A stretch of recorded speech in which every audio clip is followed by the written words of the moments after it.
भाई सही मायने में तो छल हो रहा है हमारे साथ। सरकार कोई भी रही हो, गौरक्षा दल हमेशा गलत के खिलाफ खड़ा रहा है। शुरू से संगठन जब से खड़ा हुआ, हम सिर्फ और सिर्फ गाय की बात करते हैं, न कि किसी के और हक की इसके लिए। जैसे पहले ये गोत्र भूमि खाली हो गई थी 2013 के अंदर, फिर इनको 2014 में दोबारा पट्टे पर दे दिया। हजारों एकड़ जो गोत्र भूमि हरियाणा के अंदर है वो खाली हो जाए, हमारी गायें वैसे पड़ जाएंगी खुली रह करके भी। लेकिन हमारे को बार बार ये चीज का है भाई प्रयोग कराया गया है। तो मैं तो हाथ जोड़ के एक के निवेदन करूं, सरकार में बैठे हुए जितने भी हमारे अपने आप को धार्मिक कह रहे हैं, धार्मिक हैं, हम चलो मान लेते हैं, तो हमारी गोचर भूमि खाली कर दो। गाय के नाम पे सरकार बनी है भाई, गाय के लिए संवर्धन के लिए सारे काम करवा दो। हमें क्यों झगड़ा करना पड़ेगा, गाय क्यों कटेगी। और रही बात, अभी 30 हत्थे मेवात के अंदर खलवा दिए। आचार्य बलदेव जी ने संघर्ष किया था, एक भी हत्था नहीं खोलने दिया था। आज 30-35 हत्थों को वहां मंजूरी दे रहे हैं। भाई आप दो धारी तलवार पर नहीं चल सकते, धार एक ही होती है। उसी धार पे के अनुसार आप चलोगे तो ठीक रहेगा। नहीं तो धर्म के नाम पर जो आता जाता भी उतना जल्दी है। 12 साल सरकार को हो गए, पॉइंट की बात करते हैं। गाय की उम्र लगभग 15 से 20 साल। हमने एक बात रखी थी उस समय भी, भाई गाय को आप 15 साल की उम्र लगभग है, 5-4 साल की गाय भी होगी। जो दूध वाली गाय नहीं है उनको आपने दूध मत होने दो। जो अच्छी गाय है जो दूध देने वाली है उनकी आप नस्ल सुधार कर लो, घरों में बंद जाएंगी, गाय का संरक्षण भी हो जाएगा, संवर्धन भी हो जाएगा।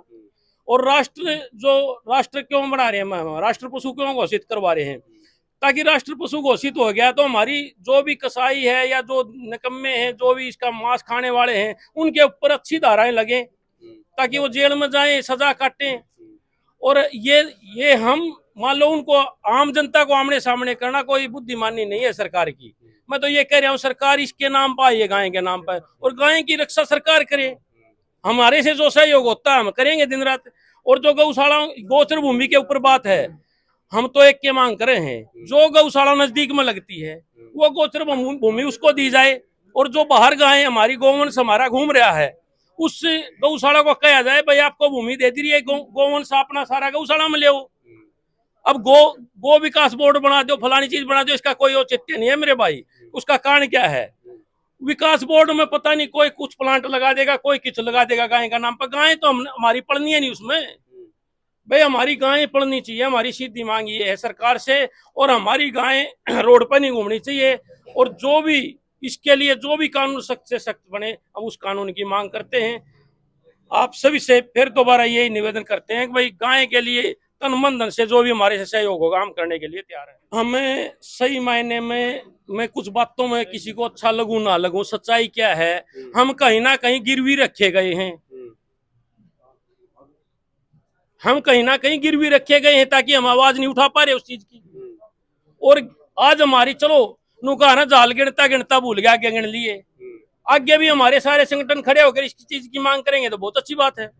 भाई सहयोग आपको बता तो दिया हमने, सहयोग की जरूरत कहा, हमारे को भूमि दे दो। गोचर गोचर भूमि घुसपीदों में कई गांव में है। वहां पहले तो 2013 में खाली हो गई थी, 2014 में फिर दोबारा पट्टे पर दे दी। कहीं से कब्जे नहीं हटवाए गए फिर दोबारा, बल्कि आपको पता है यहाँ पानीपत रोड पे बाड़सी गांव में एक गौशाला खुली थी, गोचर भूमि में ही थी। वो भी 2014 के बाद ही पाड़ी गई है।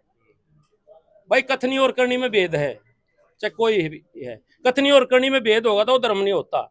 और हम पाप के भागी नहीं बनना चाहते भाई। सीधी बात यह है, गाय का नाम लेवांगे, गाय की जय बोलांगे तो गाय के लिए काम करेंगे। सीधी बात यह है। ये ज्ञापन का माध्यम से संदेश है सरकार को।